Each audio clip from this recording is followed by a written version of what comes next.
Good morning, everybody. Now, we all sitting all in the back here. Some people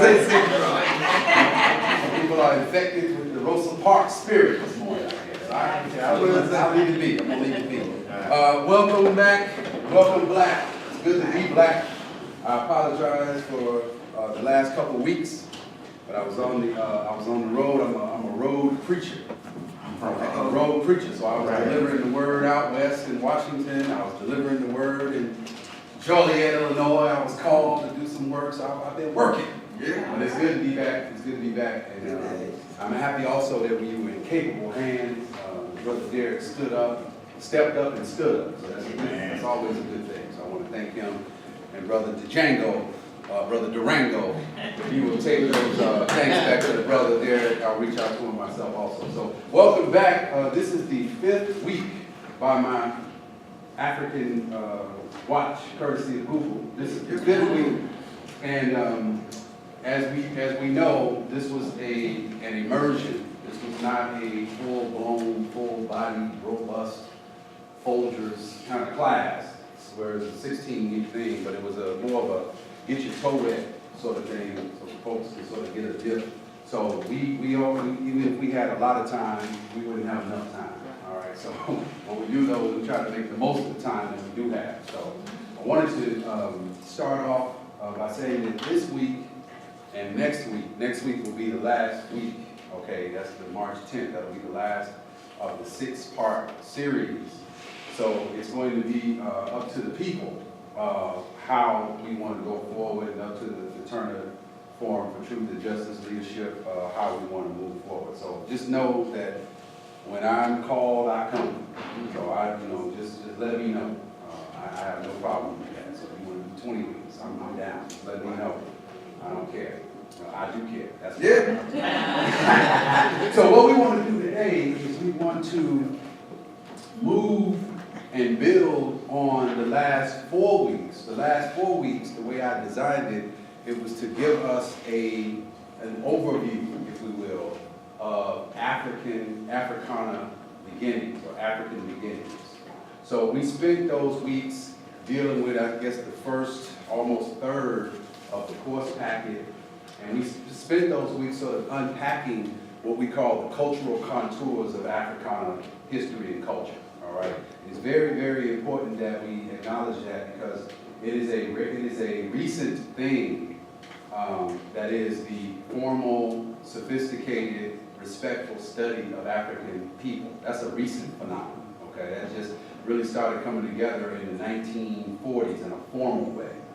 And interestingly enough, it was Jewish historians and Jewish anthropologists and Jewish cultural scientists that sort of kicked it off. I'm talking about people like Ira Berlin. I'm talking about people like Melville J. Herskovitz, who wrote The Myth of the Negro Past. It was these Jewish historians that started laying the groundwork for the formalized study of Africana history and culture. And then, of course, black scholars were there also in the beginning, but then black scholars were picking up on that initial energy, began to push it. And then right around 1968, we get the really 1957, we get the African independence explosion with the liberation of Ghana in March 1957. And then that sent shockwaves of consciousness all around the globe. And so coming into the 1960s, that was a decade, an era of revolution. And so we had the Black Panther movement, the Black Student movement, we had the Caribbean Federation that was started, we had the assassination of Patrice Lumumba in 1961, I believe. We had Dr. King assassinated that decade. We had Malcolm X assassinated that decade. Robert Kennedy, John Kennedy. All right, we had Medgar Evers. And then we had the Mississippi Freedom Democratic Party, Sister Fannie Lou Hamer organizing. So we had organization and activity and just going on all over.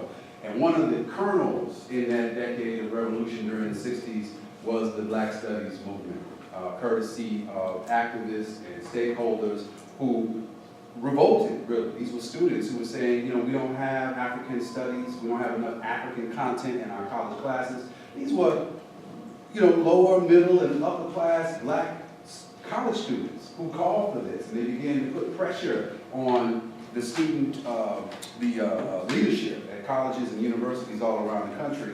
And so in 1968, it was Dr. Nathan Hare, the great sociologist, who, on the impetus of the student agitation, created the first Black Studies department in this country in 1968. He's the husband of Julia Hare, Dr. Julia Hare. And one of their big advocates, a student advocate at the time, was the great Danny Glover in 1968, all right? So he was on the scene as well. So when that first Black Studies class was, Black Studies department was organized at San Francisco State, that began a call for the formalization of Black Studies in the so-called academy around this country. So I just gave you a summary here, but I'm just trying to say that the formal study of Africana history and culture is pretty recent. It's pretty recent. So we've hit the ground running though. So what we want to do today and then next week, you notice that this course is called Intro to Africana Studies. And it's actually a 16-week class that covers Africana history and culture in 4 blocks or pillars or eras. The 1400s to the 1600s, the 1600s to Reconstruction, Reconstruction to the 1970s, 1970s to the present. So we don't start, as you know, with slavery and enslavement and the Middle Passage. We don't start with that because that's not where you start. When you're trying to, you got to do honor to the subject, so you have to start things where they started and go to the beginning. Now, however, let me say it the way they say it on the street, how it's an effort. How it's an effort. Today and next week, we're going to be looking at a section of the teaching that I call the coming of the European. Coming of the Europeans, plural, because if we don't understand what happened during the period of the 1400s to the 1600s, and how that European so-called exploration of the world outside of Europe, and what that set in motion. Europeans, starting with the Portuguese, okay, who were the first to jump into the enslavement of African people and the domination of the continent, its resources, its mineral resources, its material resources, its people resources. Europe had been recovering after 500 years in the Dark Ages, where they had lost latitude and longitude. They had lost the knowledge of even laying bricks. They lost the knowledge of arts and sciences. And so after that, with the marriage of Queen Isabella and King Ferdinand, the houses of Aragon and Castile, Portugal and Spain expelled the Moors in 711. The Moors were the Africans who had penetrated into southern Spain, into France, all the way up to the gates of Vienna, into Austria, all right, and they brought with them their civilization and technology from West and North Africa into Europe and began the re-civilizing of Europe. You can read John G. Jackson's book, Introduction to African Civilization. You don't have to read the whole book. Read the chapter that's marked Africa and the Civilizing of Europe. It talked about how these African men and women brought civilization back to the European after, right after the Middle Ages, between 711 and 1492. African men and women, African soldiers, penetrated southern Europe and stayed for 800 years and began what we call the African-Arab mastery of the Mediterranean.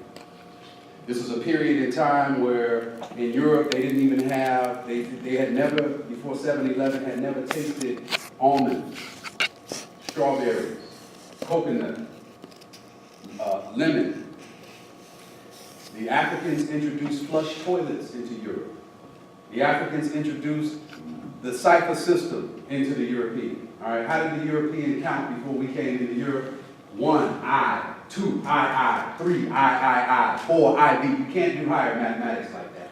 So it was the Africans who introduced the cipher system from India, 0, 1, 2, 3, 4, 5, 6, 7, 8, 9.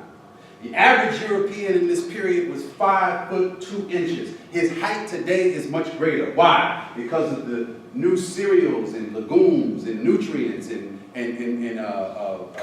wheat and sorghum and millet and all of the things that the Africans brought in. We call it ethnobotany. brought these things in. They introduced public street lighting. They introduced bath houses, over 900 public baths into Europe. They introduced reading. Reading was compulsory with these Africans. And the number one product introduced into Europe during the so-called Middle Ages, soap. Soap. The European had this understanding, a kind of a cockeyed understanding, that to be clean was to practice vanity. So the dirtier you are, i.e. the more natural, so-called natural you are, in your natural state, the closer to God you are, so they never bathed. Even Queen Victoria used to brag that she was the cleanest woman in all of Europe because she bathed once a month. So it was the Moors and the Africans who introduced soap and public baths into Europe. So after that all came to a crashing halt in 1492, the Moors, the Arabs, the Berbers, and the Jews were expelled out of Europe. And what happened began the political and the religious unification of Portugal, starting with Portugal and Spain. And in those days, there was no Judge Joe Brown. There was no Judge Mathis. There was no Judge Jean Pirro. There was no Judge Judy. You went to the Pope to arbitrate your differences and to settle your differences. And so it was little Portugal that jumped out ahead of all of the other European nations to start the slave trade. And they did not start immediately in Africa. They did not immediately go to the West Coast, and the impulse was not enslavement. Their impulse, I'm going to get into this as we talk about the four-part vision of Prince Henry. We got to deal with Prince Henry because it was Prince Henry the Navigator, we call him the Navigator, although he never sailed. But it was Prince Henry the Navigator who organized a school to teach navigation. Guess who one of his students was? Cristobal Colon, who you know as Christopher Columbus. Even in his diary, Christopher Columbus wrote, as man and boy, I sailed up and down the Guinea coast for 23 years. What was he doing up and down the Guinea coast for 23 years? Trying to get dominate the gold trade and the spice trade from India. Yes, sir. What form of public street lighting, what did it look like? These were lanterns with candles in them. If you think of electricity, don't think of electricity. We were bad. We weren't that. We weren't Hollywood. Yeah. We're not with Hollywood. We're not dealing with the Hollywood thing. Yeah. But what you got to understand, to appreciate this, you have to understand the conditions of Europe, in Europe at the time. Get a book by William Manchester called A World Lit Only by Fire. I wish I had time to deal with the Middle Ages, brother, to tell you exactly what these Europeans were doing and who these Europeans are. But I don't have time. We got to do a whole class on that. We'll come back. A World Lit Only by Fire. The Europeans in the Medieval Mind by William Manchester. And he breaks it down. I mean, he's a European scholar, and he is quite graphic in terms of what was going on, what were the conditions in Europe. So when the Africans introduced all of this technology, all of these arts and sciences, all of this civil, it was even a black man named Ziriac. His name meant black bird. He was the one who introduced the four-course meal. That you don't see, before he came in, the Europeans would put everything that they were going to eat in one bowl, and they would eat out of the bowl. He introduced, no, you first have to have soup, and then you have the salad, and then you have the entree, and then you have dessert. Hence desserts and soups. It was the black man Ziriac who introduced the serviette, or the table napkin. It was a black man named Ziriac who introduced stemware and flatware into the dining culture of Europe. He brought that from Africa. All right? It was a black man named Ziriac who introduced a fifth string to the lute, the little acoustic guitar, the banjo that they play, making it more harmonious and melodious. All right? They called him Blackbird Ziriac. All right? This is a black man who introduced etiquette, and see, you get this image of the European, and you think about Sir Walter Raleigh taking off his jacket and putting it down. No, that's the gallant Hollywood image. Realm of the Evening Star, Morocco and the Land of the Moors, by Eva Sanford. And she said that when the Arabs came into Europe, she said the army was as black as ink. The General Tyrrell, the general was blacker still. She said, why why was the general so much blacker than the rest of the soldiers? He was the only one riding a white horse. She said when he came in, he was so magnificent, Spanish women were taking off their blouses and throwing them at the horse's feet. So after 800 years of intense penetration in Europe, they left a serious mark on Europe. To this day, that the Portuguese and the southern Spaniards, you get this swarthy look. The Italians, you get this, tall, dark, and handsome with the olive skin and the that's Africa. That is the mark of Africa. You wanna get into if you want to get into a fight, if you're just itching to just physically fight, go to Granada or Toledo or to Seville, Spain, and ask the Spanish about the Moors. You can see Moorish architecture all throughout Spain. They don't want to hear nothing about no Moors. I'm white! You see what I'm saying? But you can see those features because once that sting hits you, that black, that powerful, everlasting blood of Africa, they said once it hits you, you hit for that. Okay? So with the whitening up of Europe came this compulsion to not only extend their political and their reach outside of Europe, but also to set up overseas empires in the so-called New World, as they tried and attempted to cross what the Arabs used to call the Green Sea of Darkness, the Atlantic Ocean. Okay? So that's why, when they did finally set up the New World, they gave the cities these names. So they call it New York because the old York was in England. They call it New Haven. They call it New Hampshire. You see what I'm saying? Because the old Hampshire and the old Haven were over there. So their first sites, however, by the Portuguese was set on the little cluster of islands off the northwest coast of Africa called the Canary Islands. That is where there were Africans living there. So these Africans were, they had their lands invaded and they were summarily enslaved and brought back to Portugal. And so when the Portuguese began to see and find out how much material and mineral resources the Africans had, thus began the fight amongst themselves with the Portuguese, with the Spanish, with the British, with the Huguenot French and the Catholic French, with the Brandenburg Germans, with the Welsh, with all of them. They descended on the African continent with the maniacal energy of crazed bees. And they began to set their sight on the African continent. So we're feeling the reverberation of that. So I'll start with our framing question. Where are the lights in here?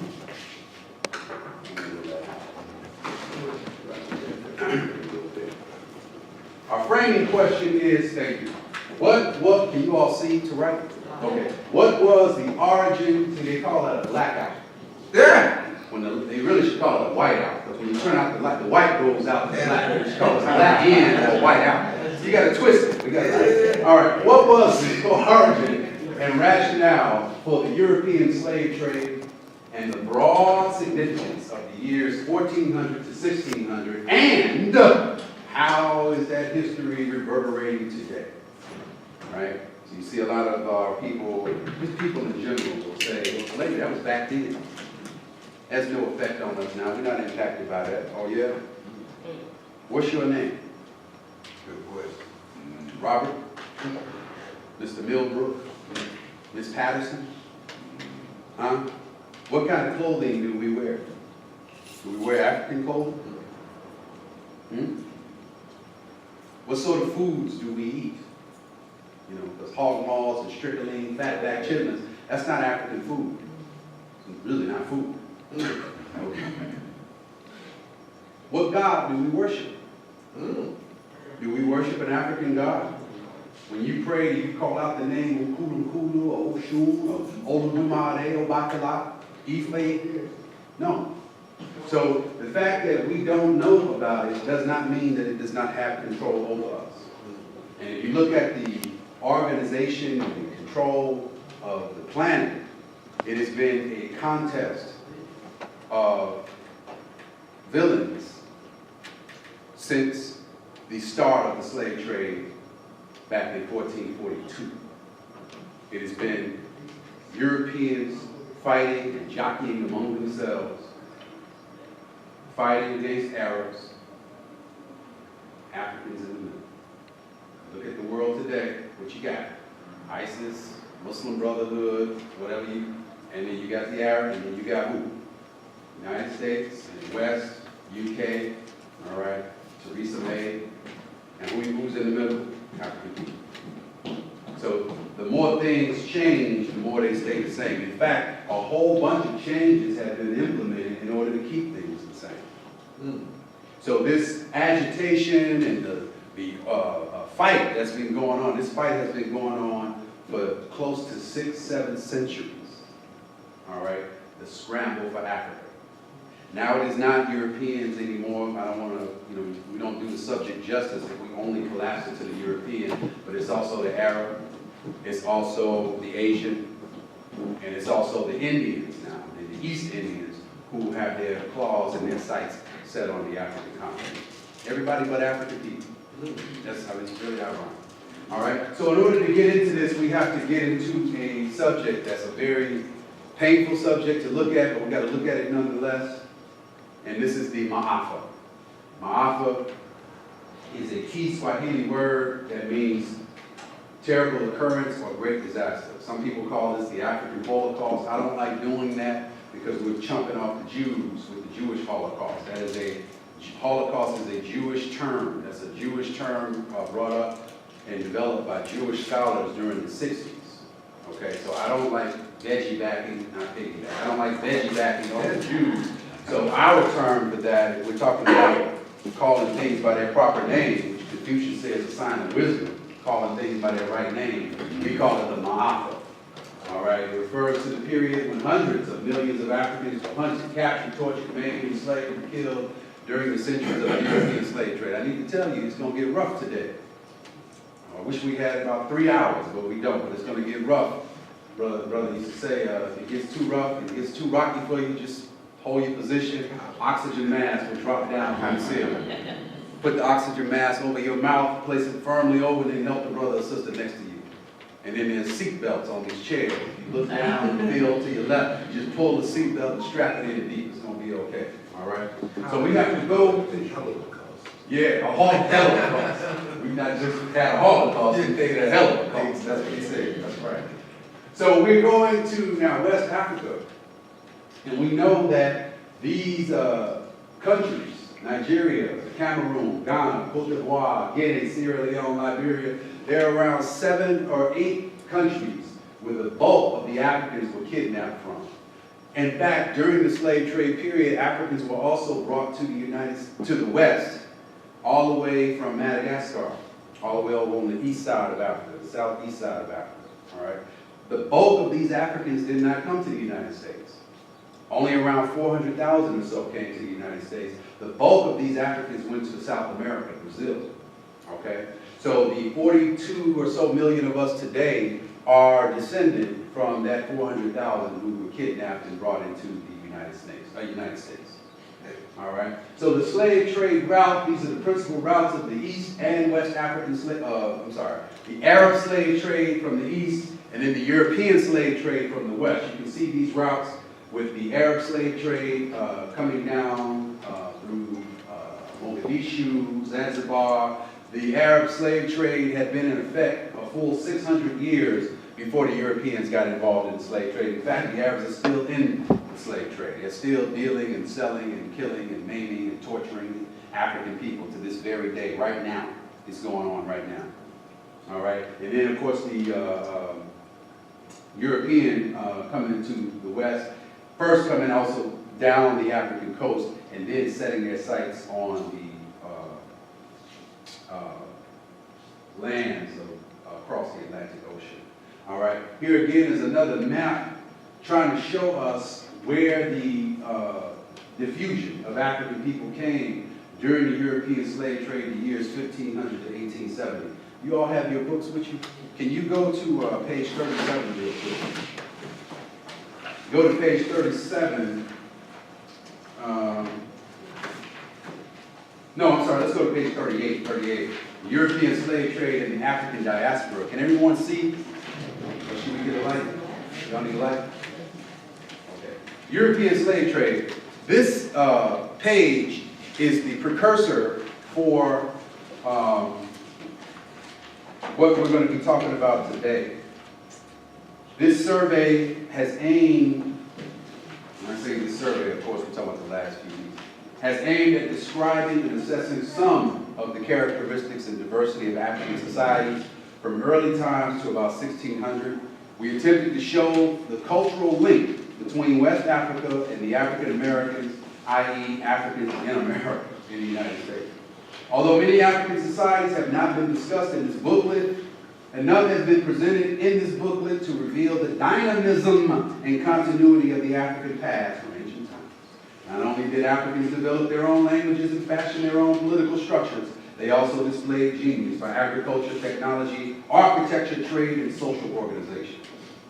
This is the key part here. The years from the 15th century on were a period of transition for Africa because, for reasons to be discussed today, several important kingdoms were disrupted by political and religious conflicts. Also, from the early 1400s, Portugal and other European countries became unified and pursued a military and economic policy designed to break the Muslim monopoly on the southern Mediterranean Sea, the Red Sea, and the Indian Ocean.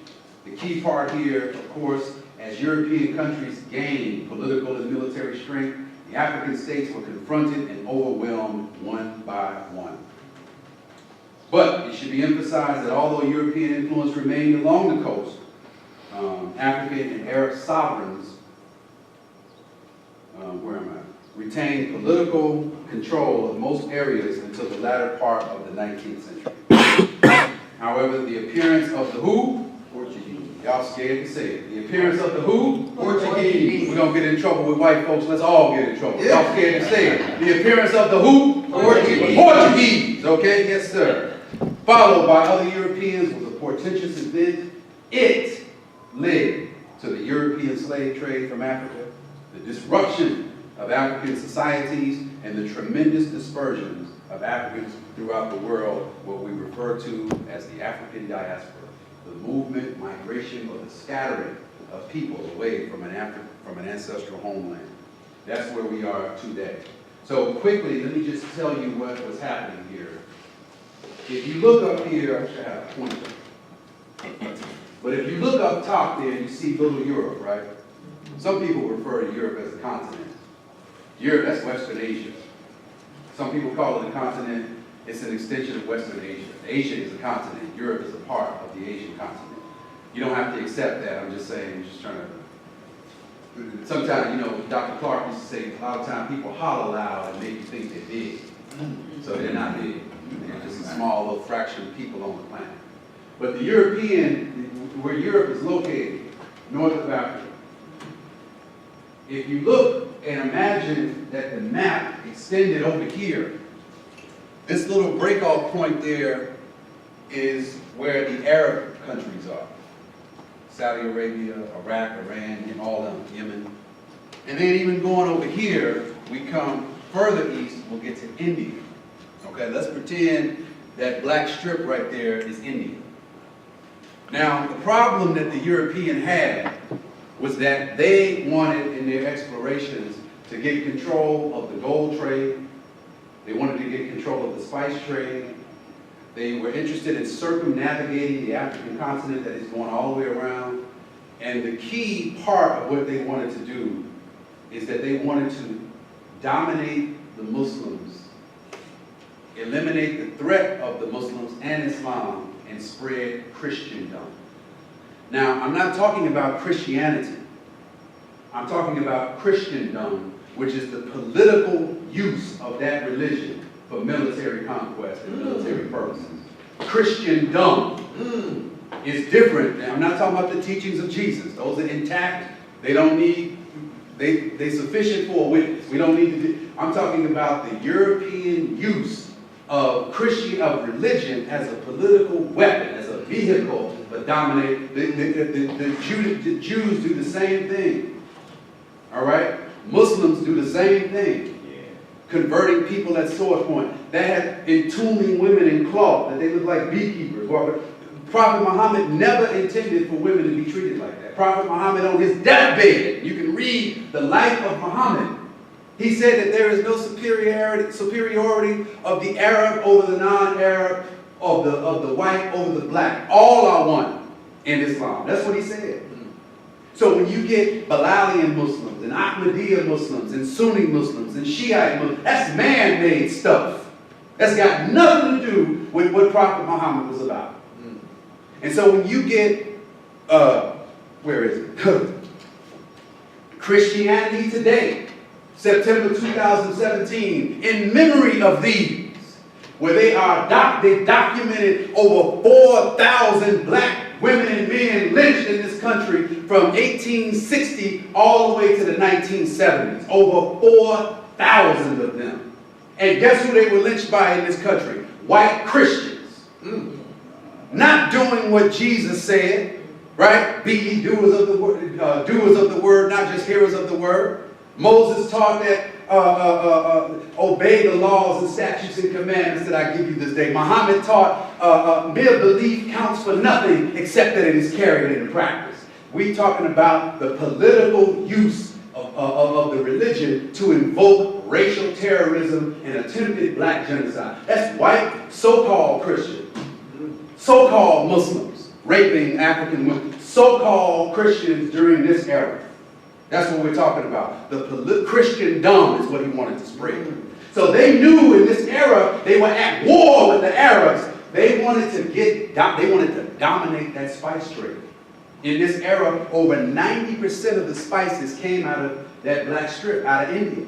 They wanted spices. They wanted nutmeg and cinnamon and salt and cloves and they wanted something they could put on that awful European food so they could eat.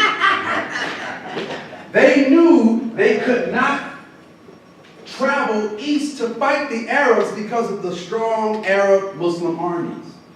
So what did they do? They hit up on the happy thought, let's go west to go east. They heard a story which was a part of European folk history starting in the 1000s. The 1000s. They had heard a story, it had been kicked around Europe for centuries, of a black man named Prester John.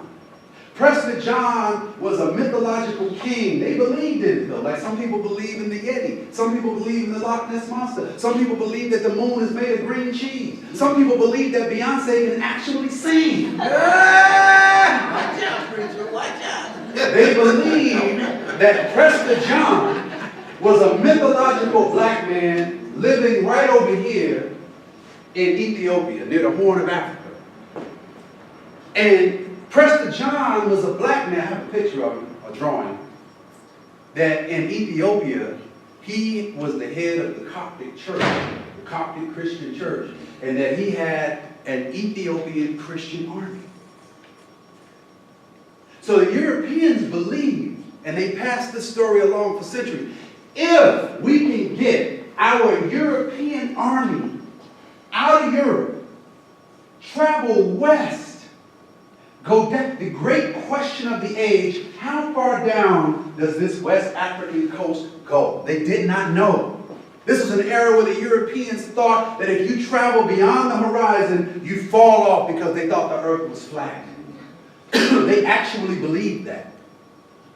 During this era, that's where you see the creation of the sea monster myths and the giant squid, Herman Melville and Moby Dick, because they are venturing out into a place they've never been before.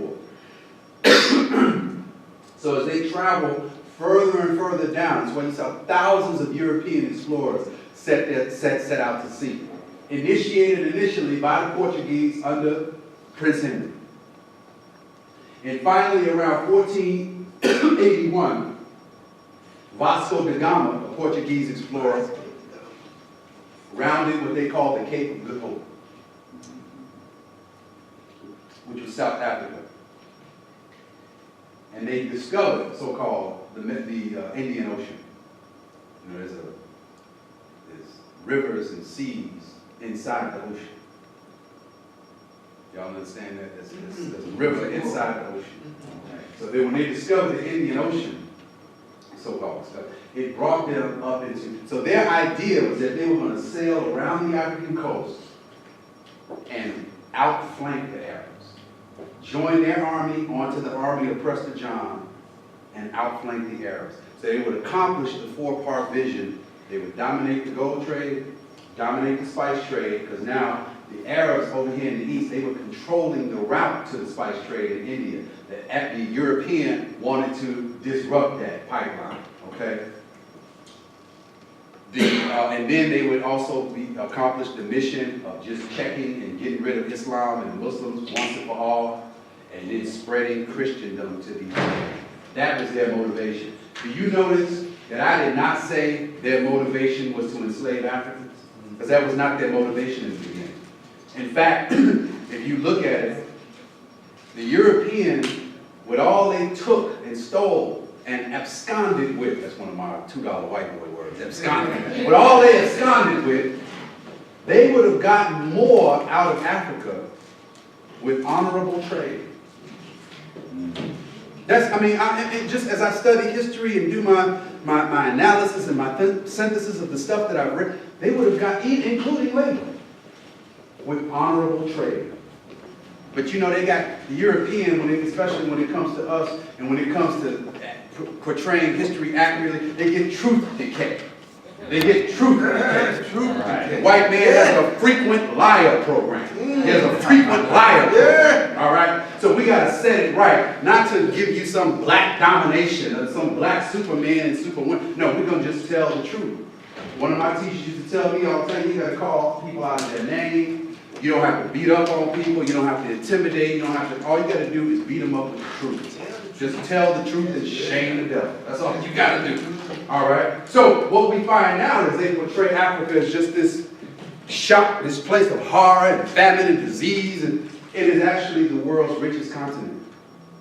And so back then, they had not penetrated that much of the continent. They had just only been really dealing with the coast. And they had been dealing with Africans on the coast who were engaged in the salt trade and the gold trade. Those were the two main commodities that they wanted in the beginning, salt and gold. Later on, they would go for the black gold. All right? Salt and gold. So let's read it what John Maxwell, a Jamaican journalist, says. The legacy of slavery is not to be measured simply by the millions slaughtered by slave hunters in Africa, thrown overboard on the Middle Passage, or beaten to death in Jamaica or Haiti, but in the destruction of important lines of what? Human development. All right? In the triumph of the parasite over the producer. What he's saying here essentially is that as we tally up the toll that the slave trade, the Ma'apa took on African people, the great loss of life, what's even more impactful is the loss of possibility. The generations that have been impacted, and that it is swimming and living in your DNA today, whether you know it, accept it, like it, understand it or not. It's a part of you, and it's a part of us, and part of me. What about the recovery? How do you know this stuff? Well, great historians do what great lawyers do. They cite precedents, all right? These are some methods of historical recovery that we use to go back in time and piece together the shattered diamond of African history. We can look up bills of lading. We can look up the cargo manifest from the slave ships. We can look up port clearances and maritime records from that day, which are preserved in maritime museums, especially along the eastern seaboard of the United States, Maryland, New Hampshire, places like that, Rhode Island, Newport. Eyewitness testimony. They were slave ship surgeons. They were really general practitioners, but they called them surgeons on board at the time. Missionaries like Father Bartholomew de las Casas, who was with Columbus when he came in. Diego Diaz-Imbua and Diego Columbus. Business records from the chartered companies that were created to maintain the slave trade. Custom houses and plantation records. Brokerage firms and insurance companies and banks which were set up. Government records, official letters, court papers, acts and local laws that were created.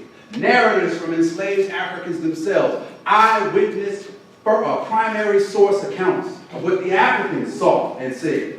All right? Church records, baptisms and conversions, because at a point up into the 1790s, They stopped it after they initiated it after the 1790s, that it was not incompatible for a person to be a Christian and a slave. So blacks began to be baptized in large numbers in order to get out of slavery, all right? And of course, diaries that people kept. Newspapers from that day, especially when they were reporting runaways, people who just escaped, the Maroons who escaped, Nat Turner and things of that nature, that found their way into newspaper stories. All of these are methods of historical recovery that we go back and piece it together, right? What Craig Mack used to say, I'm on the case, like FBI, Magnum PI, looking for the man with the reason why, all right? Y'all don't know Craig Mack.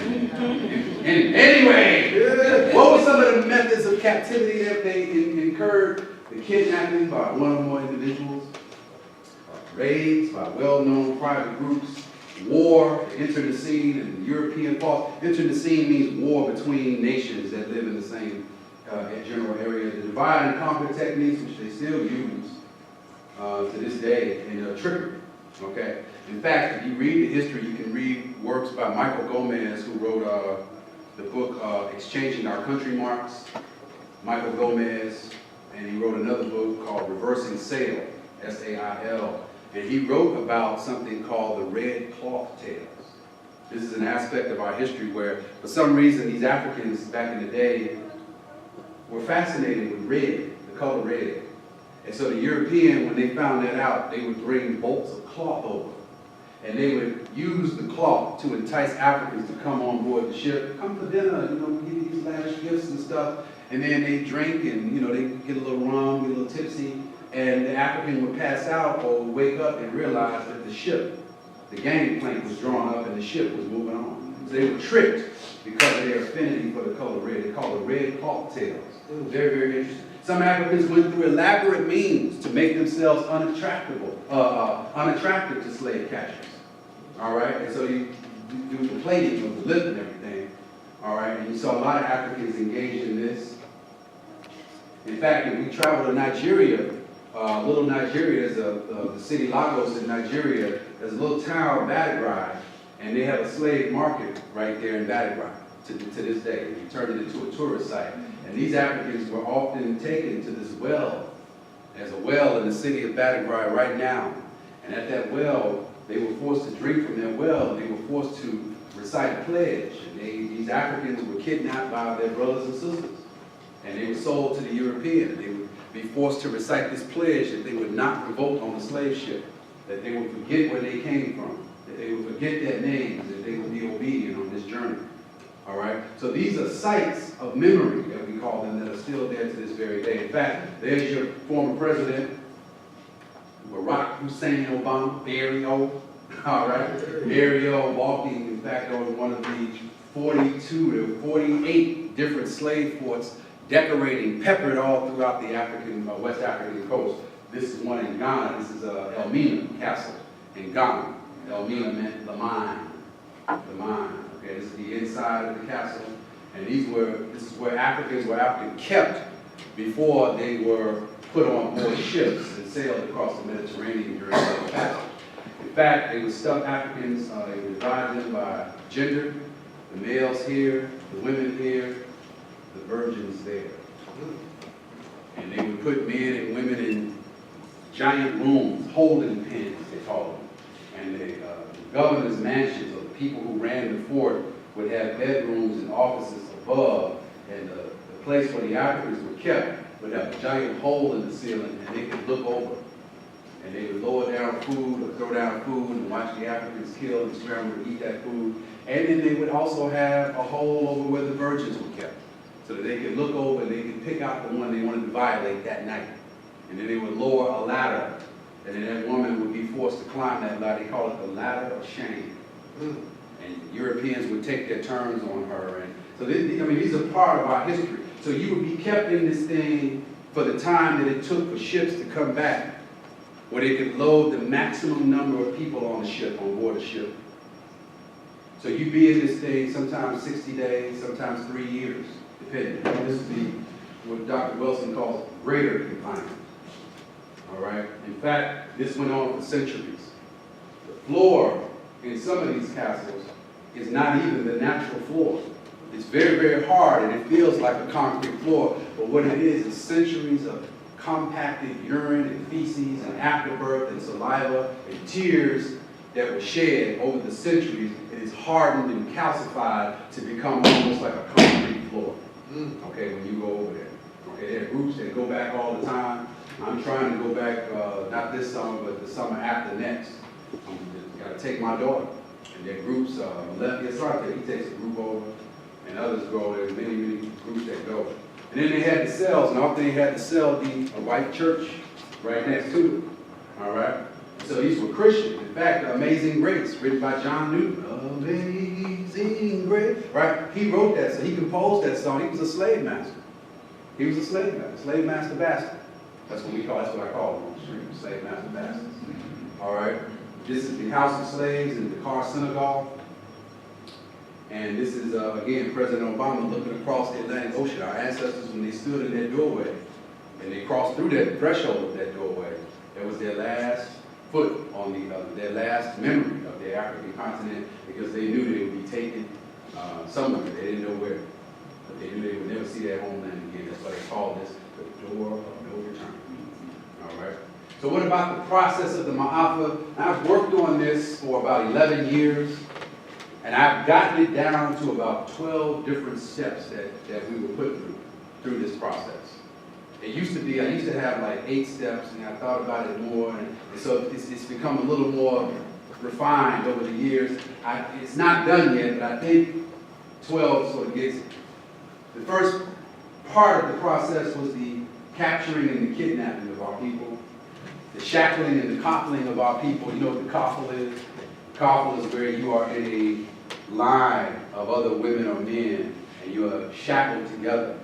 They have a hasp, what they call a hasp, and they have locks and chains on the wrist, on the ankles, sometimes on the waist, and sometimes around the neck. And what you have to do is walk in lockstep. If you've seen any modern prisons, down in, what's the prison down in Louisiana? Angola, right? You go to Angola prison, you see any modern prison, they will make you walk in a coffin, all right? In fact, the great jazz singer Cassandra Wilson has a song called Cry of the Coffin, all right? And if you messed up, or you got tripped up, or slowed down, and you couldn't keep up, and you got sick, or you hurt your ankle, they would just cut your head off, and you would keep the line moving. So sometimes when you looked at these couples, 1, 2, 3, 4, 5, 6, the 7th ring, there's no neck in it. That's because that person was murdered. All right? And so each couple, you had about 14 men on a couple, that's $40,000, $50,000, $60,000 right there. You see what I'm saying? So these couples were marched. And so forced march to the West African coast, because more and more they went into inner Africa in order to do the slave raiding. Portuguese engaged in something we call raid and trade. All right? And they would have to go march in with hundreds of miles to the inner part of Africa, and then you would have to walk barefoot 300-400 miles to the coast in a coffin.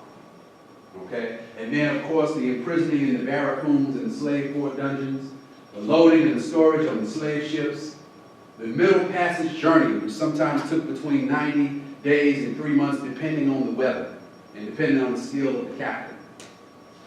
Disembarked in the Caribbean, because we came not to the United States first, but we went to the Caribbean first. Okay, it was in the Caribbean where they had the seasoning farms. And you would stay in the Caribbean, St. Croix, Jamaica, Barbados, St. Kitts, Nevis, Tortola. You would stay there for 2 to 3 years to break your spirit, to break your psychology, to break you from calling on the name of an African god, speaking your own language, where your tongue would sometimes be cut out. All right? So you would stay, and then once you were seasoned properly, all right, what's your name? Kunta Kinte. What's your name? Kunta Kinte. What's your name? Kunta Kinte. What's your name? So, breaking. All right? Or the buck breaking, what they did, where they would often rape the men in front of them and children. Or the vaginal pairs that they used to use, a device, can't get into it, a device that they used to use to torture sisters with. Y'all know what I'm talking about. all right? The Judas chair. The Judas chair that they used to torture our people. The Judas chair was a torture device that was a tall metal chair about this tall with a metal point on the top. And they would raise your body up by chains, naked, and they would lower you on your anus, and you would basically die from your own body weight. The flaying that went on, where they would take sharp knives and actually take the skin off of your body. The festooning that would go on, where they would just leave you out in the open for that. The racks, where they would put your head and your arms and your legs through a rack, a wooden device that would like clamp you down and you'd be there for days. The rendering. Sometimes they would take an African and they would tie one arm to a horse, the other arm to another horse. They'd beat the horses and make them run in opposite directions. There's stories of Africans being dragged through the forest by horses. Didn't they do that to Brother James Byrd down in Jackson, Texas? Yeah. All right? The past is the present. All right? So all of these things went on, and they were designed to make us subordinate. They were designed to invoke fear. They were designed to terrorize us and to make us more obedient. So when we study this, we look at something called the Transatlantic Slave Trade System, the TASS. In Chicago, I was a part of something called the Illinois Transatlantic Slave Trade Commission. We put together the Amistad, we call it the Amistad Commission, and we put together this volume, Brother Conrad Warrill. We put together this volume that details the Ma'afa, the slave trade part. 2008, this is the second of two reports that came out. But let me, I can describe it all day. Let me give you a video. I hope this is not too hardcore for you, but we gotta tell it. Is that right? Yes, that's right.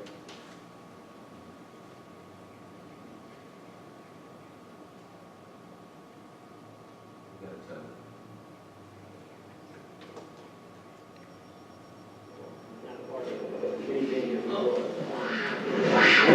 Brothers and sisters, we're going to take a trip and understand what our ancestors went through.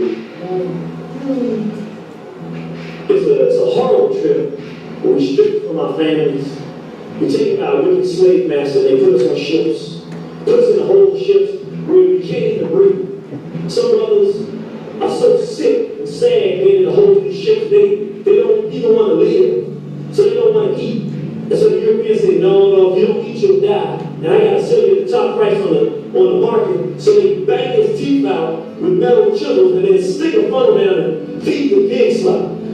Brothers and sisters lying next to one another, listening to the screams and moans of his daughter or his son or his mother or her son as they're raped or brutalized or beaten. Sisters are taken up to the top tier. And 20 or 30 Europeans might all rape her right there, ejaculate her right there.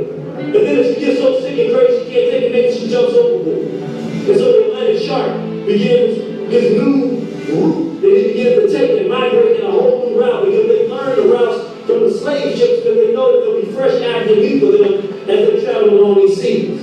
Can you imagine the depths of the ocean, brothers and sisters? Can you imagine what it'd be like being a black woman who's always been respected and revered, being treated in ways that you can't even possibly imagine?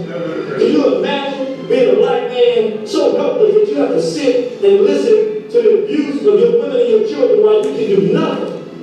This is where the beginning of the feminization process occurs. Don't forget that on these ships, these Europeans weren't only raping black women, they were raping little boys. His highest and noblest aspiration. They were raping grown men. What you gonna do? Get it ain't gonna do to me. What you gonna do? The chain at your legs, the chain behind your arms. If somebody got sick or was too rebellious, they just pick you up and throw you overboard to the depth of the ocean to be eaten by sharks. It was not. This is us beginning to turn to a whole other people. When we got to America, we didn't know that they had these things called sex farms. And on these farms, grown white males would come, and they could purchase our women. So they would come and our women would be used like merchandise. And they could come up and fill our women where they had no sense of their bodies and no ability to protect themselves. And they would always get a black male who would get feminized, no longer would he see himself as a protector of the black woman. And he would go around and say, hey, look like a manager. Look, you want this type? Look what she got available for you. Oh, these are the kind of things she does. Oh, do you want this one? Oh, do you want this one? These are the type of things they give to us when we had no control over our own body, no control over what we did. And a black man didn't exist in the way he existed at home, where we protected our women and our children. No, we had to sit by on a day-to-day basis and watch them totally humiliate us. But not only did we watch them humiliate us, we had to participate in our own destruction and humiliation. So we began to cover these types of jobs, where we could go around and show our women off. We began to take joy in doing them because we didn't feel that there was anything left. And so we were made into monsters. But you know, right now, the women, you know, the women is cool that he can come about women, but he likes things a little different. That's not really his taste. If it's going to be a female, he would prefer a little girl. We talked about his development in Canada Hill in Europe. So they had sections of the sex farm with just little girls, between the ages of 8 and 18. And they would dress the little girls in scantily dress clothing and make the little girls dance around and gyrate. And while they would tell them to shake their behinds, and they would always have the most well-dressed black male on the sex farm. He had his high hat and his suit. He was the best dressed brother in the place. And he would stand there with the sisters and he would gyrate while these little girls would gyrate and show their bodies off when these grown white males would come and purchase them. And this is the kind of thing that we went. I know we're so far removed from slavery that we can't really imagine the black man standing around gyrating, showing our sisters off, little girls and our women, as some type of sex objects for grown males. Dressing our little girls up as if they're some type of sex meat market or what have you. I know we're so far removed from the slave plantation that our minds can't fathom that. But I want you just to try to imagine being so effeminized that you don't see yourself as a protector of your women. Instead, you see yourself as the salesman of the sexual exploit for our women. I want you to imagine being in a circumstance like that. Can you imagine a black man standing before the world saying, here are our women. Look at her shake her thing. Look at her show herself. She's really a sexual object. Do you want her? How much do you want to pay for this one? Well, brothers and sisters, we got to be real careful. Because we don't watch it. But we think, we might find ourselves having our women being faceless and nameless, gyrating before the world as the sexual tools for the Europeans. See, Negroes always talk about slavery being over, but Negroes don't read, so Negroes don't know what slavery was. And if you don't know what slavery was, and if you don't know what happened during slavery, Negro, you don't know when it's over. How do you know when it's over? How do you know when it's over? I mean, can you imagine? I know you can't. Us selling our women to white males, they could buy like bread off the interstate exchange, going to the market and see some beef, and they get beef bought and sold. See, that's what we were doing, brothers and sisters. That's where we've been. But see, we gotta stop it there. It's a little hardcore. All right, that's brother Freddie Mine out of DC, brother A of Virginia. That's right, everything G. All right. So again, you know, brother was saying that if you don't know what it was, then how do you know what it's over? How do you even know? You know what I mean? So as the philosopher George Santayana said, that if you don't know history, you don't understand it, you'll repeat it. All right, it'll repeat itself. All right. So the final passage of the task was speaks to the institutionalized systems and processes and concepts which have grown out of the transatlantic slave trade system and mitigate against efforts for us to maintain, restore, and reinstate our African humanity that was assaulted, attempted destruction of our humanity, but it was assaulted, not destroyed. That was as a result of the Mahatma, various manifestations of the institutionalized strategies to further assault the formerly enslaved include tenant farming, a reinvention of the slave master labor relationship, lynchings, banishments, racialized laws and codes, Jim Crow. So hopefully you can see the line of continuity between the Mahatma. And so again, in the final passage, these strategies are part of a larger system of psychosocial attempted dehumanization explicated by the mimetic complex, that is the process that we engage in that deals with language and imagery and conscious and unconscious belief systems about African peoples and civilizations over centuries to serve the intent of the dehumanization. In other words, it is not over. Slavery did not end, all right? It just sort of evolved into a different sort of system. That's what this is promoting or putting out. So the purposes, again, of the task, and we're going to go back into Prince Henry, was this economic expansion of Europe, geopolitical domination, and then the ideological domination of the ideas. I told you that they had lost, during the Middle Ages, knowledge of latitude and longitude.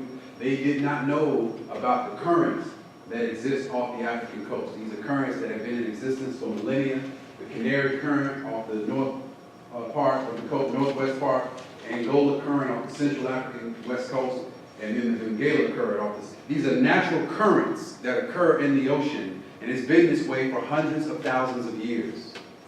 These currents that flow off the African continent for 6 months out of the year, they spin this way.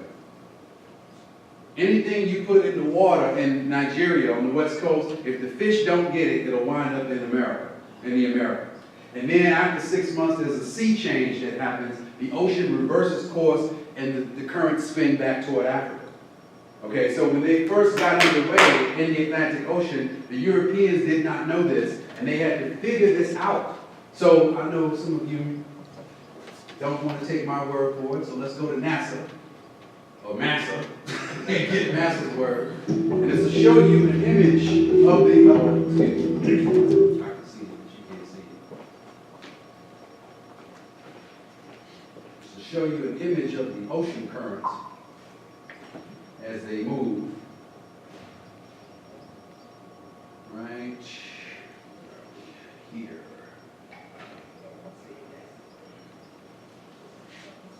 Okay, see the movement of these currents. Many of these currents are rivers. They're rivers inside the Atlantic Ocean and the Pacific Ocean. And as they move, you see the date changing. They move with the seasons. So this is something that the European explorers had to learn. They didn't notice, and this is why Christopher Columbus wound up in San Salvador, thinking that he was in Cuba. This is why, if you've seen that movie Castaway with Tom Cruise, when he was trying to get off that ocean, that island, he couldn't because of the current. He had to leave at the right time of the year in order to get past the breaker. All right. So that's a video from NASA, or Massa, showing you this 3D ocean current. All right, let's go back to the PowerPoint here. Here's a statue of Prince Henry the Navigator. Prince Henry the Navigator was Portuguese. He was the son of the Portuguese king, John I. And it was Prince Henry the Navigator who opened a school of navigation. Not only in this school, they taught navigation, they taught map making, what they call cartography, they taught longitude and latitude, all sorts of nautical knowledge. And so Prince Henry was financed by the Catholic Church at this time. And he set up this school and he trained these European explorers in map making. He also was in the school, they used to create and sell sails. They sold sails down by the seashore. They sold sails, S-A-I-L-S. They sold sails, all right? That was big business. So here he is, an image of him, a painting actually in school, showing a group of hungry Europeans. There's gold in our hills. There's gold to exploit. There's the Muslim threat to put down. We have a use for you. So these were political intentions and military intentions for conquest that they had. Here is an instrument that they used back in the day called the astrolabe. And it was a key, it was a critical tool for you if you wanted to sail, especially on the open ocean. You had to know how to create a fixed point on the horizon and then sail to it so your ship didn't veer off. Because if that ship veered off and you got lost in the open ocean, you're dead. No fresh water, no food, scurvy sets in, you're dead. And also they use another device, a wooden device called a cross staff that they use. So again, we talked about the four-part vision of Prince Henry. Can you all tell or infer from the picture what the four-part vision was? It's talked about on page 41. The four-part vision was the what? Domination of the, what are those in the upper left corner? Spices, domination of the spice trade. The second part was the domination of the gold trade. The third part was to circumnavigate, that is, sail all around Africa. And the fourth part was to spread the worship of George Bush. Spread the worship of Christendom. Of Christendom. All right, gonna make it all right. All right. Okay. So here's an image, a drawing of Prester John. This is the mythological black king that they believed lived in Ethiopia. That they were going to hook their army up with his army. To show you how the past is the present, I don't know if you all watched this series on Netflix, Marco Polo. They deal with Prester. They have a character in this series called Prester John. A black man, you know what I'm saying? The past is the present, all right? Here's another two Europeans, Diego Sao and Bartholomew Diaz. These were European navigators who were trained and taught by Prince Henry in his school in Sagres, Portugal. All right, Diego Diaz and Boa and Vasco da Gama. There were thousands of them, too many to list. Here's our friend, Cristobal Colon, who you know as Christopher Columbus, and of course the notorious Sir John Hawkins, who was financed by Queen Elizabeth. Ponce de Leon, all right, who set his sights on the Florida coast looking for the Fountain of Youth. I first learned about Ponce de Leon and the Fountain of Youth when I was a shorty watching Woody Woodpecker.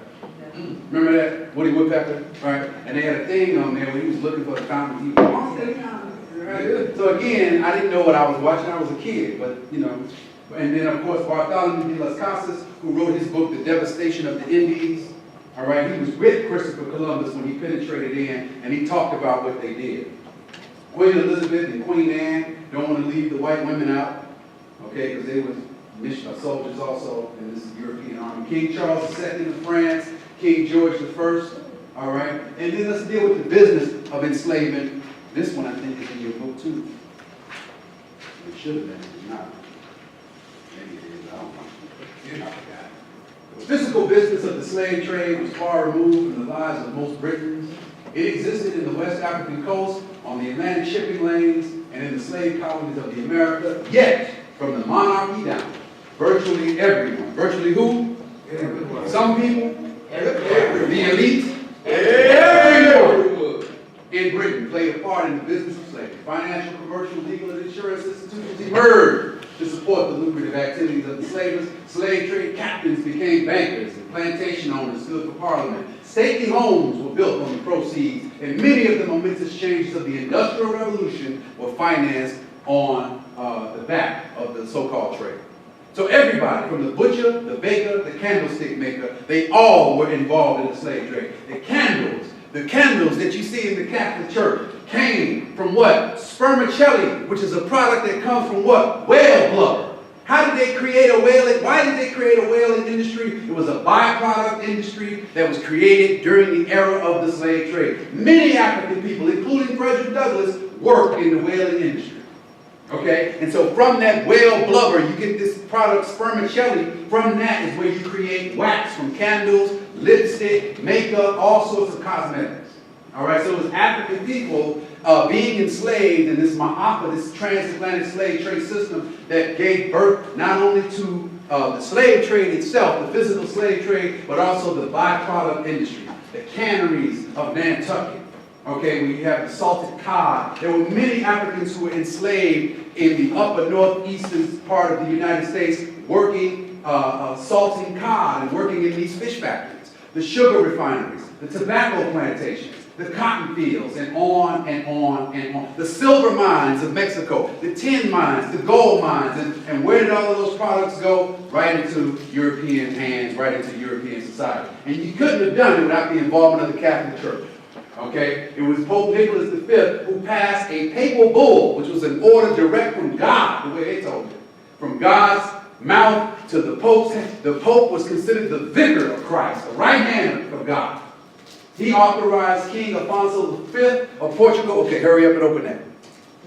Of Portugal, full and free permission to, quote, invade, search out, and capture, and subjugate the Saracens. The Saracens were considered the heathen Moors or Muslims, and pagans, and any other unbelievers and enemies of Christ, wherever they may be. Wherever they may be. Lagos, Lake Street, 38th Street, Meridian, wherever they may be.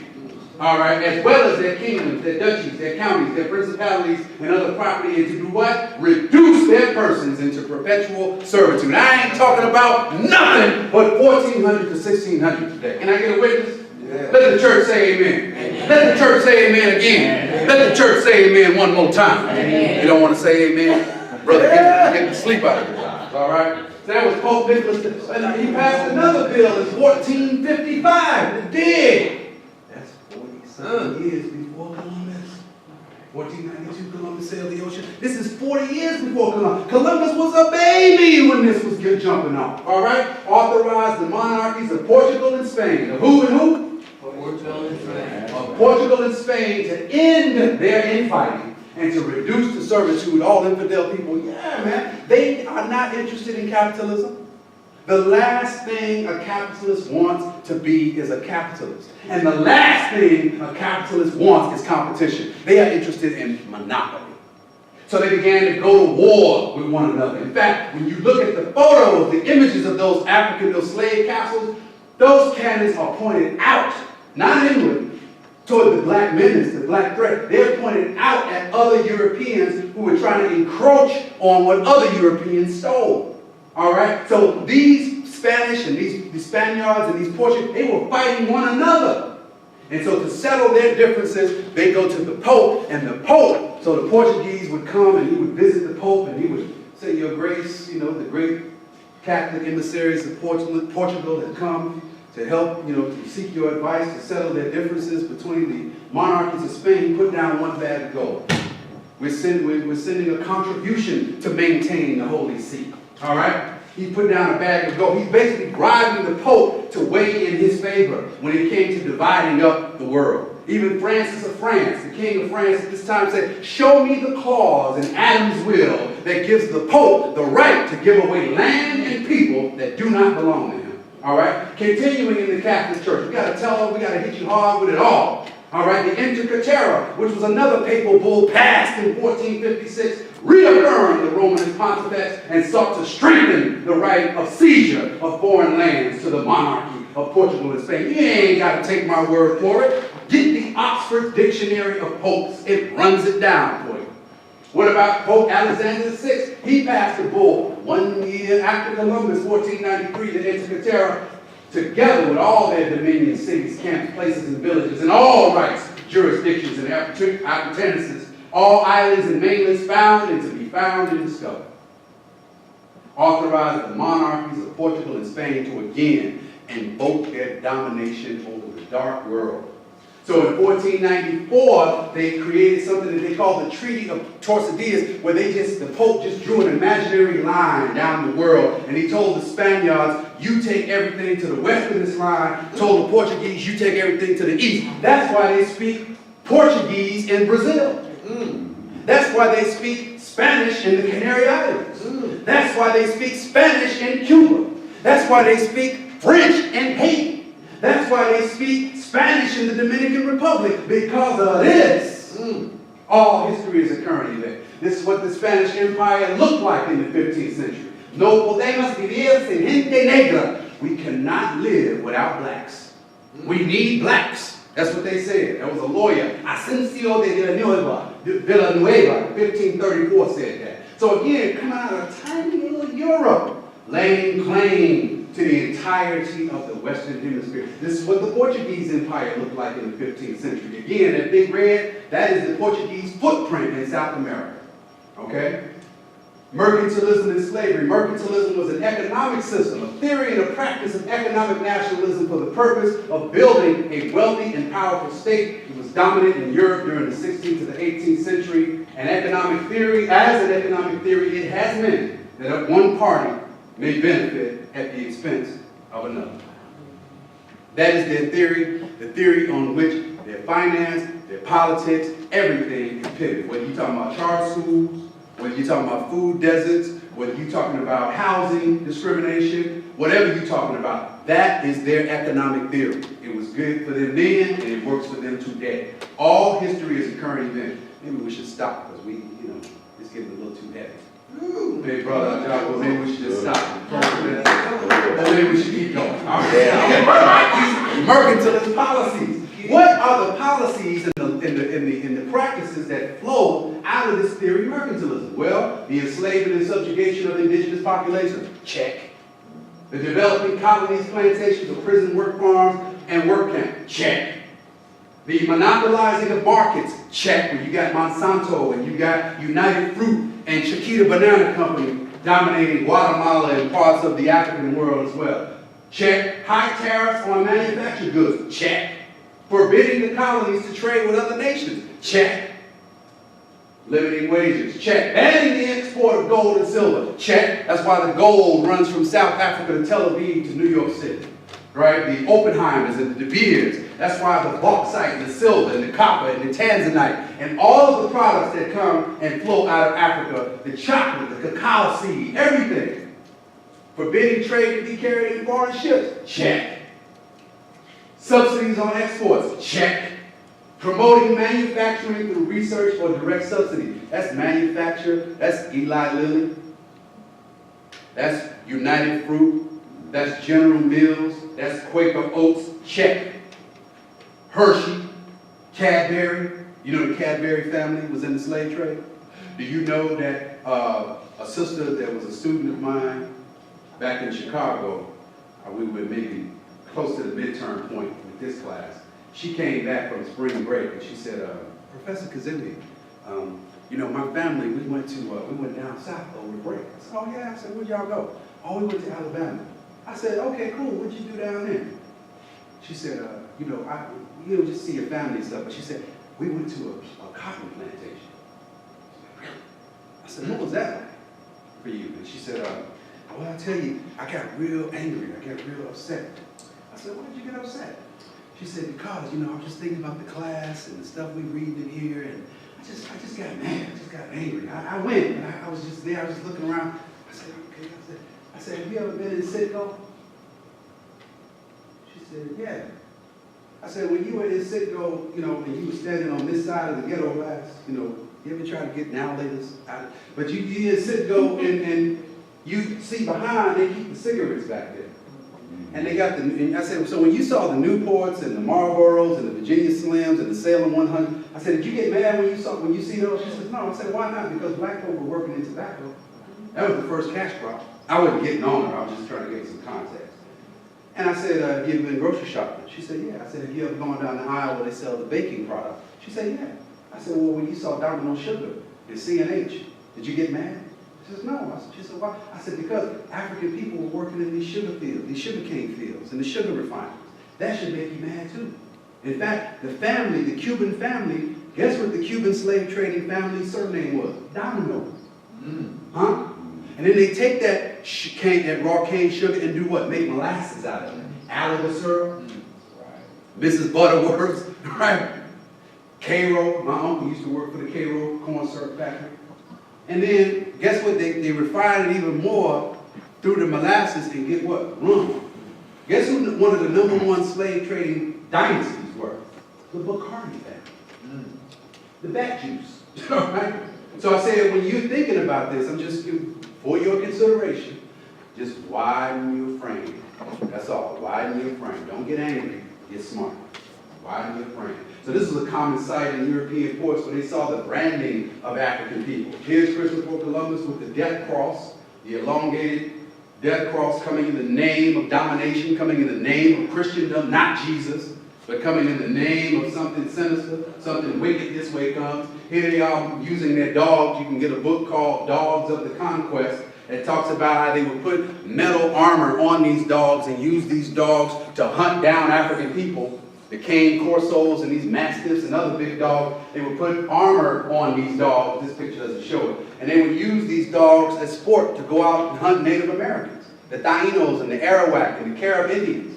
And they would cut their heads off and they would strip their flesh and sell their flesh in meat market. They would chop their hand. This is what Columbus did. Columbus was the one that set in motion a chain of genocide from the top of Alaska to the tip of Chile. This is what they did. They would strip the flesh off Native Americans and hang them in butcher shops, and they would sell the flesh in their, as dog food. This is what they did. They would cut off the head. They did this in Massachusetts with the Pequot Indians. They would chop their heads off and use their heads to play soccer. This is what they did. This is just a mild version. This is Anaquana. This sister here, they invited her family to a dinner and then slaughtered them at dinner. Coming weeping at them, smiling at them. And we gave them the best of our society and our world. We never thought that something like this would happen because we were just people of the earth, okay? So here they are, they set these Africans on, these Arawak Indians, on so-called Indians on fire. That's the queen right there hanging on the tree. You see the crown on her head. That's Anaquana. And then they put them in a house here, and then they boarded the house up and they set the house on fire. This is what they did. Here they are. This is the open pit. This is the first Kingsford Edge right here. Barbecue. Okay? There's the book, Dogs of the Conquest, by John Grier Vernon. As has been said, the Spaniards trained their fierce dogs to attack, kill, and tear to pieces the Indians. They have Indians brought to them in chains and unleashed the dogs. And the Spaniards have butcher shops where the corpses of Indians are hung up on display, and someone will come in and say, more or less, give me a quarter of that rascal hanging there to feed my dogs until I can kill another one for them, as if buying a quarter of a hog or other meat. All right? Then they would pack us on board these slave ships like sardines in a can, like cockroaches in a coke bottle. All right? It says, during the process of their becoming a single people, Yoruba, Akan, Igbo, Angolans, and others were present on slave ships to the Americas, and experienced a common horror, unearthly moans and piercing shrieks, the smell of filth and the stench of death, all during the violent rhythms and quiet coursings of ships at sea. Let's give you an example of what. If you can take it. Can you take it? Yes, sir. Some of y'all, I don't know. You might be able to take it. Let's see what we got. Now, I'm going to show you this video. When you watch this video, I want you to pay attention to a few things. Number one, the date that's changing at the top. Number two, this timeline that's moving at the bottom. Number three, you're going to see dots, what look like dots, flying across the screen from east to west. These dots represent slave voyages, slave ships, individual vessels. The bigger the dot, that indicates the more people on board that particular ship. Some of these Africans, when they sold these Africans, they would get an 1,800% profit. I know people that will sell their firstborn for an 1,800% profit. And so as these dots fly across the screen, you're going to see more and more of them. This is and if you go to Slate, slate.com, you'll see this video. This video was put together by researchers at Emory University. They have a project there called the Slave Trade Voyages Database. When you actually watch this video on your computer and you freeze the video, if you click a dot, it gives you the name of that ship, the year it was sailing, who it was sailing, where it was sailing to, how many Africans were on board, and then if you take the bold move and go to the Emory Slave Trade Voyages Database, it's a website, you can actually look up ships. You can put in African people's names. Go to that thing, go to the Emory University Slave Trade Voyages Database and put in the name Obama and see what happens.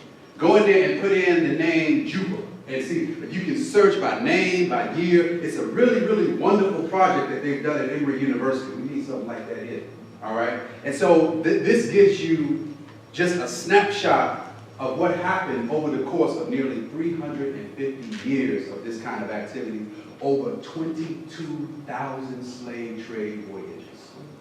Okay, so I'm going to give it to you, the slave trade, in 2 minutes. I want you to watch the video. Y'all with me? All right. I just messed it up there. There it is. Okay.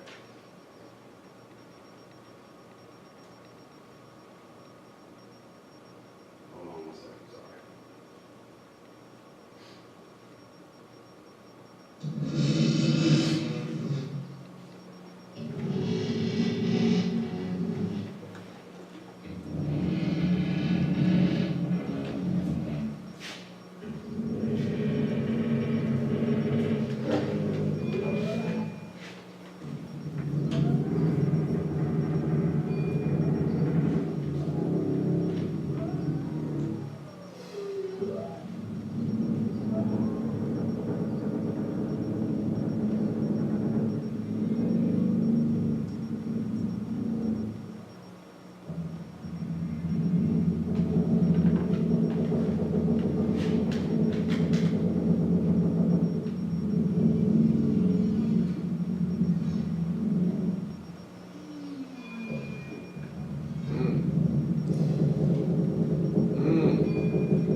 approaching the Revolutionary War era, 1776 to 1783.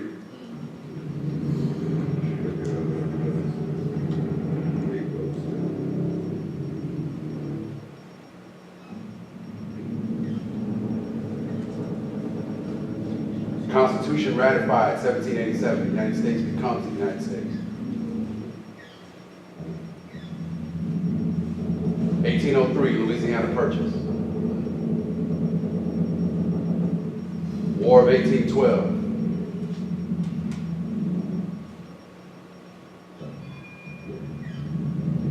1822, Nat Turner. Sorry, 1831 now.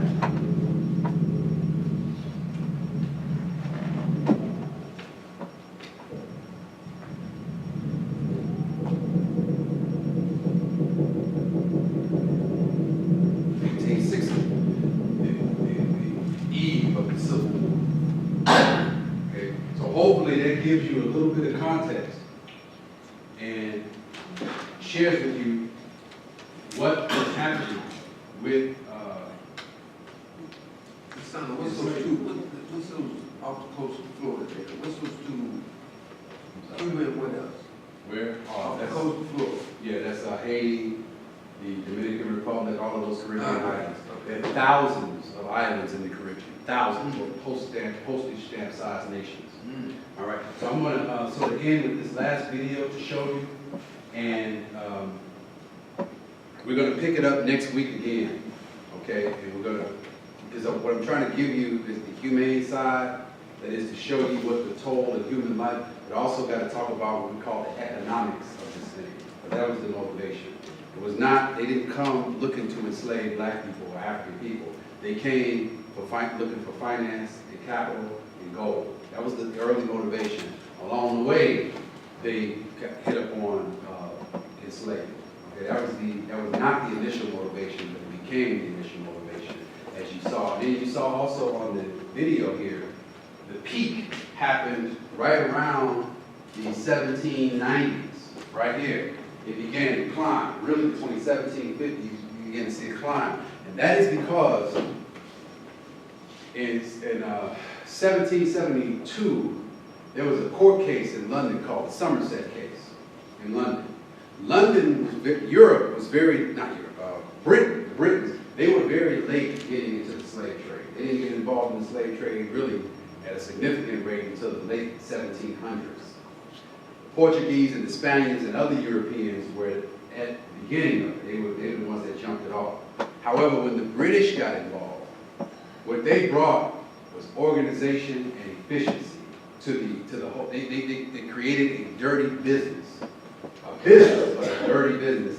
And so with the coming of the British into the so-called slave trade, they began to now organize it along the lines of efficiency. So you began to see the creation of charter companies, mergers, monopolies. You began to see the rise of insurance firms, brokerage houses, and things of that nature. The stock market was created, I think, in 1792 with the Buttonwood Agreement, okay? But the other thing that was going on in this country in the 1700s was that the Euro-Americans, the people who became the so-called white men and women in the United States, they began, of course, to fight against the motherland, the homeland, Britain. And so the court case with Somerset in 1772, Britain began to give abolition to enslaved Africans much earlier. As they began to impose that, the colonists inside the United States began to fear that because we're under the sway of Britain, and if Britain is abolishing the slave trade, then that means over there, that means they're going to soon abolish it over here. So just as they were imposing a stamp tax, a sugar tax, a housing tax, and all these other, taxation without representation, the main thing that they were imposing, they were fearing, was the fact that they would abolish the slave trade. And for the whites inside the United States, the colonists, they were about to disrupt their way of life. And so that is what led to the American Revolution. And that is why so many blacks fought on the side of the redcoats during the so-called American War of Independence, 1776 to 1783, and then, of course, in 1812. And so one of the theories that I sort of subscribe to was advanced by the great historian Gerald Horne out of University of Houston. It's called the Horne thesis. And essentially what he says is that a very, very, very special blend of white racism is reserved for the descendants of enslaved Africans, us in the United States. A very special blend. It can't be about color because there's some East Indians that are darker than this cup, but they don't get it like we get it. It can't be about language. It can't be about, it's a theory, it must be about the fact that throughout history, we, black folk, have a habit, a historical habit, of siding with foreigners against the rulers, the white rulers of the United States, and we are being systematically and generationally punished for that. That's his thesis. And it's a very, very compelling thesis. Like Haiti. Like Haiti, exactly. Like Haiti that went to war against Napoleon and Dessalines the Ferocious and Rochambeau. Next week, somebody remind me to tell you about the Rochambeau incident.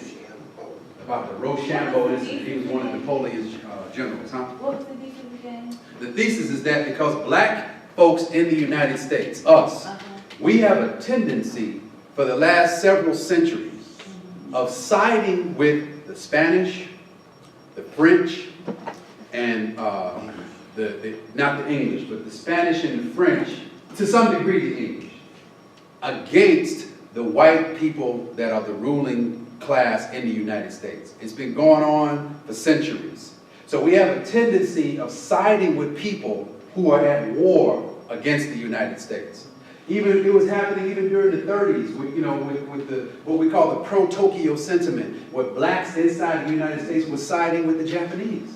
And they were actually, this is, the brother, Robert F. Williams, right? He went to Japan, these were black folks who became communists.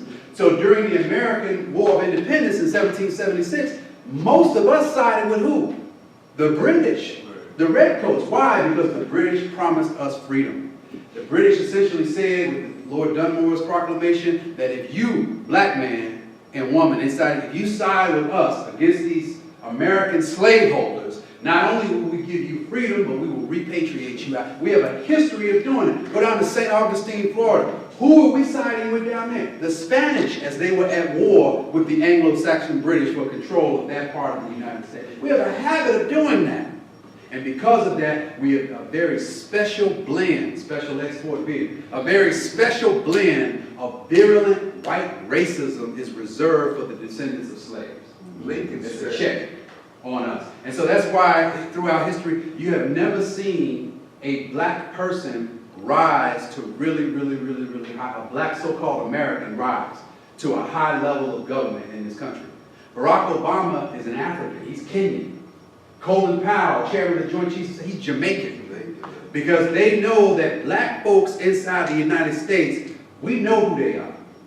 We have the slave experience in our DNA, and we know what time it is, and they know we know what time it is. So we're only going to go so far. That's the Horne thesis. It's an idea, a theory about how something might be coming together. I happen to agree with it. The All enemy right. of my enemy is my friend. Huh? The Say again? enemy of my enemy. Oh, right on, right on. I didn't hear it. She said, the enemy of my enemy is my friend. Yeah. All right, so I'm going to share with you this last little piece. It's a little presentation that I put together for you. It'll run about 3 minutes. It's not long, and we'll end with this. And then we want to see you black next week.